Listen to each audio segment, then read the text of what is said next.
You are now live with Dylan Kimberlin. Hello everyone and welcome back to my YouTube channel. Today we are going to dive deep into the Pickleball Tournaments Australia landscape and have a look at their up and coming tournaments. If you haven't yet been to one of their tournaments, you're really missing out, as we're going to have a look at what they do and sort of how it's different to other tournaments, and also have a look at the medal tally, because at the end of the year we are actually doing an awards night for all PTA events. So I'll go into that in a little bit more as well. But before getting into that, continuing my t-shirt time, as I mentioned in my last video, going to go through and look at all the uniforms of the Australian pickleball scene. Makes sense that this one, changing my cameras there, is from Grand Slam. So Pickleball Tournaments Australia have a tournament series called the Grand Slam series, and we have one in Sydney this weekend. So these uniforms are available via the tournament desk. I'm assuming they'll be selling them this weekend. And I think they're bringing down hoodies as well, which is really cool. So if you are going to the Sydney Grand Slam, nearly 600 players this weekend, 599. Don't know how they got away with that. Not just ticking over the full number, but the uniforms will be available at the tournament. So let's get into PTA and what they're all about. So Pickleball Tournaments Australia, if you are someone who is relatively new to the tournament space, there's only been a couple big players within the tournament hierarchy, if you will. So there's always been nationals, there's always been state championships, and then you've got the PPA MLP events, and then the NPL tournaments as well. You've got little club tournaments here and there, but there's no one else that's really taken a crack at doing a series. So an event that, how do I word it? It's a tournament group that can compete with the likes of an NPL or a Major League or a PPA, but it's more for anyone that isn't an open player. Don't get me wrong, there are open categories, but Tony and the team at PTA have really worked on focusing on everyone else, because there's a lot of focus within Australian pickleball that's just for the top 2%. We need love for everyone else. So Pickleball Tournaments Australia have developed incredible tournaments tailored to that market. So if you're a player who hasn't yet tried a tournament and you want to give them a go, these are the ones I would highly recommend taking a look at. So we have the Sydney Grand Slam, as I just mentioned. They are that is this weekend. So as of recording right now, it is, the Sydney Grand Slam will be on June 13th to 15th. The next one is in Gold Coast, so August 22nd to 24th. And I will bring up a thing for you all at home so you can see the dates. We're also going over to Perth, October 10th and 12th, and Melbourne for November 28th to 30th. So these are where they've deliberately gone to places that are all over the place, and hopefully you can get yourself down to a Grand Slam tournament sometime soon. Before I dive too deep into it, as always, if you haven't yet, please subscribe to the channel, as well as follow me on social media, because we have a bunch of just crazy things coming up in the next half of the year. My next 5 to 6 months is absolutely hectic. So I'll be commentating a whole bunch of you guys and girls, and hopefully, we can get you all on the show court for your broadcast. So, Grand Slam, why is it different? So if you've played tournaments, let's face it, in Australia, there's a bit of a click. You're either in the top percent of your age category, whether it be 35s, 50s, and I'm not even going to get into the open level. That's clicky as, but you're in the top category. And if you're someone that's sort of wanting to get into tournaments, but you don't really know how, it can be a little bit intimidating. It's sort of a, who do you know? Now, the number one thing I hear with tournaments is that it's not necessarily, especially in doubles. Singles is different, but doubles, the most important thing is finding a partner that you can meld with and also perform well, and you get along. It's really hard to find someone that clicks. And if you're someone that has a friend or family member that's looking to get into tournaments as well, I honestly would recommend both of you just dive in, just give it a go. There are number rankings. Typically, A beginner level would be considered a 2.5 up to a 3. You will see these on Pickleball brackets when you go in and sign up for a tournament. There'll be different rankings. Keep in mind, the Grand Slam series also has hybrid. So if you're someone that's in a wheelchair, has prosthetics, they have multiple categories within hybrid, but you can be, I think the correct terminology is able-bodied and non-able-bodied. These are, there's multiple tournaments, categories that you can play in. So it's really cool. Grand Slam targets everyone. Anyone can play, which is a beautiful thing about it. And I do honestly feel that the para contingency or the para group within Australian pickleball just gets ignored a lot of the time. I hate it. I've tried to promote para since day dot. I've broadcasted a heap of para events, and I want that to continue. And I'm so glad that Grand Slam are getting on board with this as well, and having dedicated hybrid and para events. It's awesome. So what a hybrid events means is that you can be someone that's able-bodied playing with someone that's a non-abled. You know, there's a 2 in one team. It's also co-ed, so gender doesn't matter. Just everyone gets chucked in, and it's usually chaos. Honestly, the hybrid guys have a lot of fun. Talking about chaos, Grand Slam also has what's called a team breaker event, which I think the Sydney one is run by Sarah Burr, and she did the Brisbane one as well. It was mental, where it's like how do I put this? How do I determine it? It's a social event, but you're playing in a team. So you're in a tournament, so everyone's there, you know, they want to play well. But you get chucked in a big team, and I think it's a team of 4. You get put on in random groups, and you verse other random teams, and it's just so much fun. I got the chance to play one as a substitute in Melbourne last year. Absolute chaos. Like, it was so much fun. Really good way as well. I think a lot of players use it as a warm-up because it's usually on the first day of the tournament leading into the event. So it's just really fun. If you are playing a Grand Slam event, I believe the Sydney one sold out nearly immediately. But if you are looking at the Gold Coast, Perth or Melbourne event, I would highly recommend giving it a go. They also have all the coaching clinics on board. I believe in the past we've had Sarah Burr and Coco Lococo leading those, 2 of the best coaches in the country, just giving you tips on how you can improve your game. So once again, it's more of a festival, if you will, rather than just a boring old tournament. There's all these different things that you can jump in and do. So on things that we can jump in and do, the reason why we're doing this video for today is looking at Pickleball Tournaments Australia as a whole. So we have the Grand Slam series, and I've already mentioned the various dates there, but we also have Australian Masters. So talking about different demographics that don't necessarily get targeted, I suppose you could say. Aussie Masters, we found, was a tournament provided for that particular demographic, seniors, masters, supers for our New Zealand viewers. This is a tournament for that demographic, but it targets everyone, whether you're an open level or not. There's a whole different bunch of categories you can play in. Historically, the Aussie Masters events have been simply exceptional. There's no other way of putting it. And they're a whole lot of fun. And dare I say, they're pretty cutthroat. The Australian Masters scene is very good. I honestly think our Masters players get slept on a little bit, and it's something that I hope, as you know, more and more tournament groups get involved with the Masters space, that we see more of our Masters players getting recognised for how good they are. So there's the Australian Masters. If you think of it in a hierarchy, so you've got Pickleball Tournaments Australia, and then you've got the Grand Slam Series, Australian Masters, and we also have what's called Fireball, which I think they had one recently. Once again, Fireball is more of a, to me, I see it as the 2020 of Pickleball. It's very fast-paced, just quick fun. It's a very short event. Just get in, have a bunch of fun, get out. I know some of you at home have said in the past they don't like tournaments because it's an endurance event, which is very true. It can be so tiring playing a whole tournament.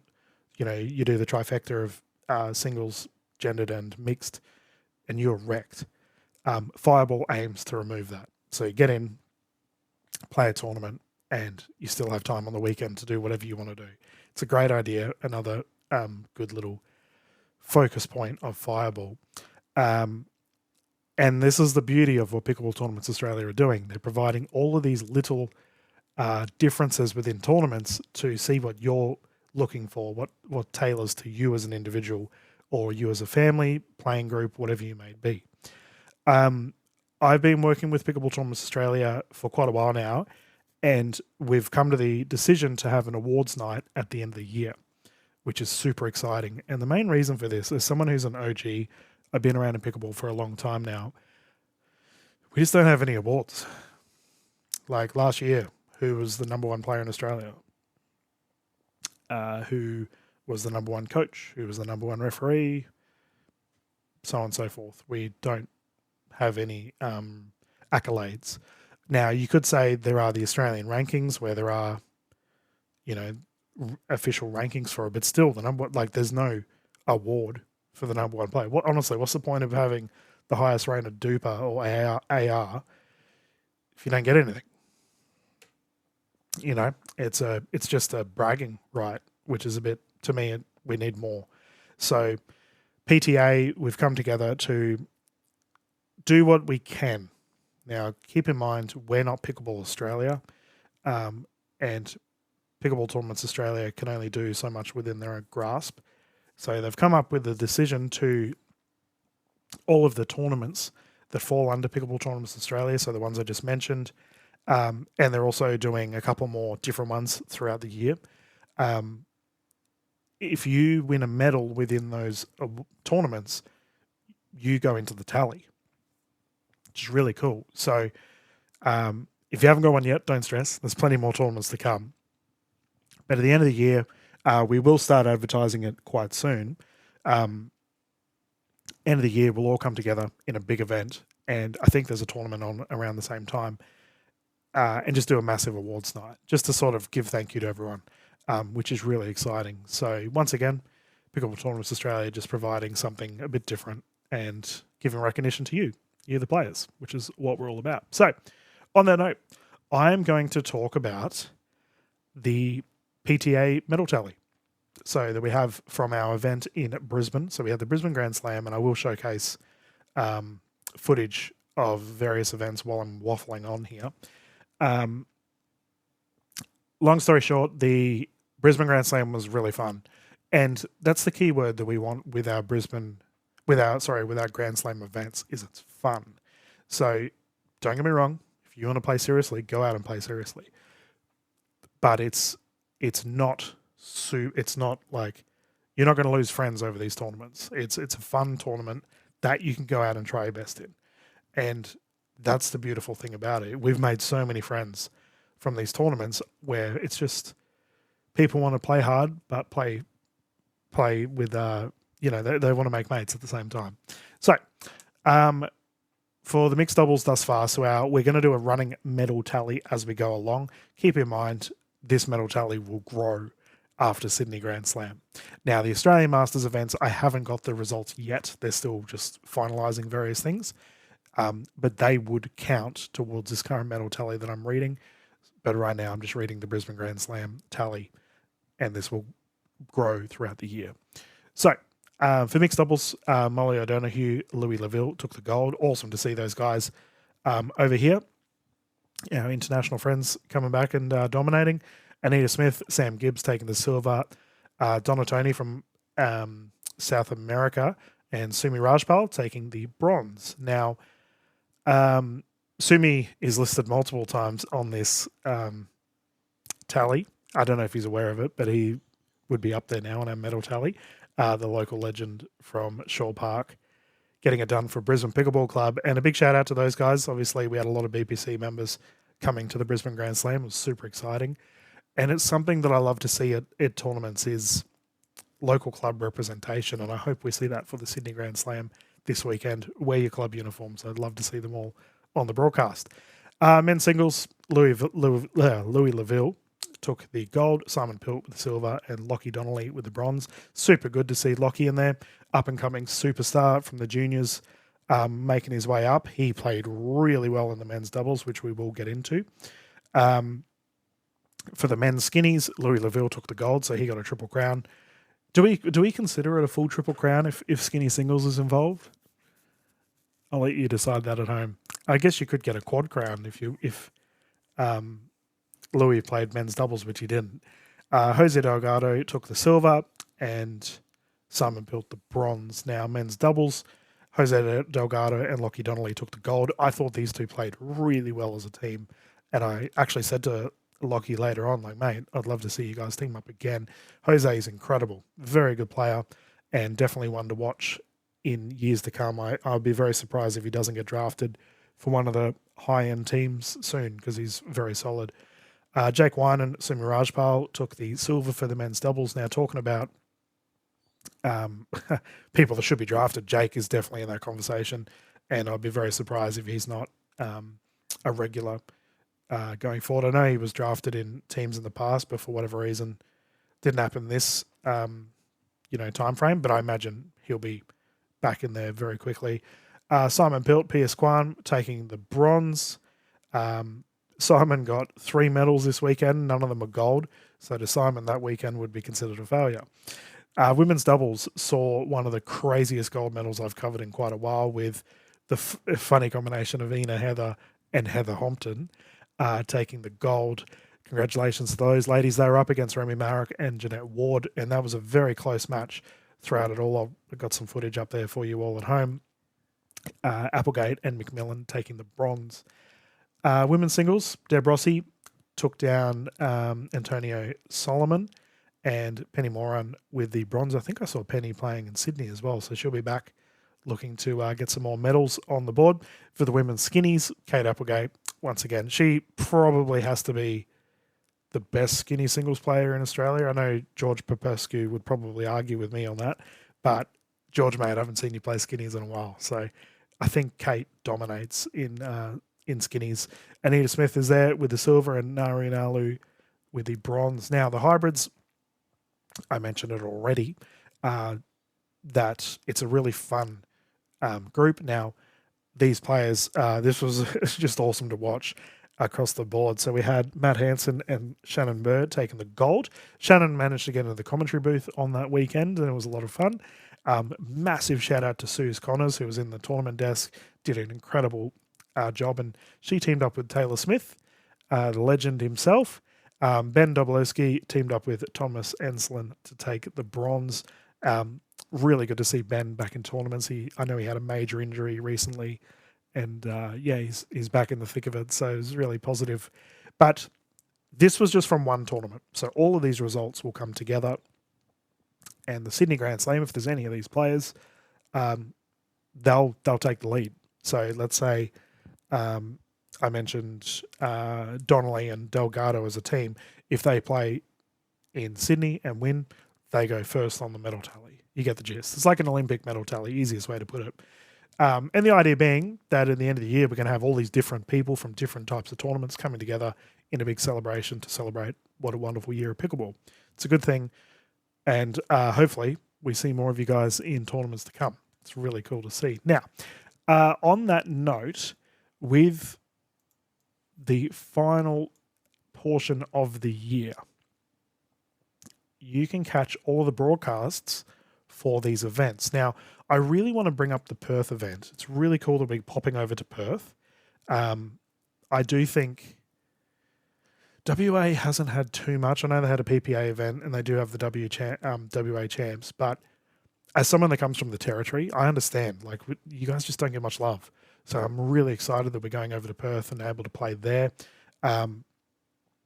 And also Melbourne. The Melbourne Grand Slam at the end of last year was crazy. It was so much fun. And I imagine we will have a big turnout from the Victorians again, which is awesome. It'd be really cool to see a lot of you guys and girls back in there doing the team breaker again. I got to play against some of you and it was absolutely hectic. And then finally Gold Coast. So the Gold Coast Grand Slam, that is historically where Grand Slam started. It is going to be huge, no doubt about it. It'll rival Sydney's numbers, that's for sure. And I want you to consider that this event, Sydney Grand Slam, 600 players, and that's growing. Like there's to be expected the next event will be bigger and then bigger and then bigger because it targets those different groups. So a bit of a shorter video for you all today, just jumping into the Grand Slam, jumping into PTA. Definitely get on board with the Grand Slam and PTA events if you haven't yet, and keep an eye out on the Pickleball Tournaments Australia social media pages. Please follow them on Instagram and Facebook if you haven't yet, for our medal tallies. So we will be doing our awards night at the end of the year. Be awesome to have you guys involved. And more importantly, I look forward to seeing you all on the courts in Sydney. So that's this weekend. You can catch the broadcast on the Pickleball Tournaments Australia YouTube channel. If you haven't followed them yet, or subscribe to that YouTube channel, please do. And please subscribe to mine, as I'll be pumping out more and more content as the year goes on. Thank you. Dylan Kimlin here, and I look forward to seeing you in the next episode.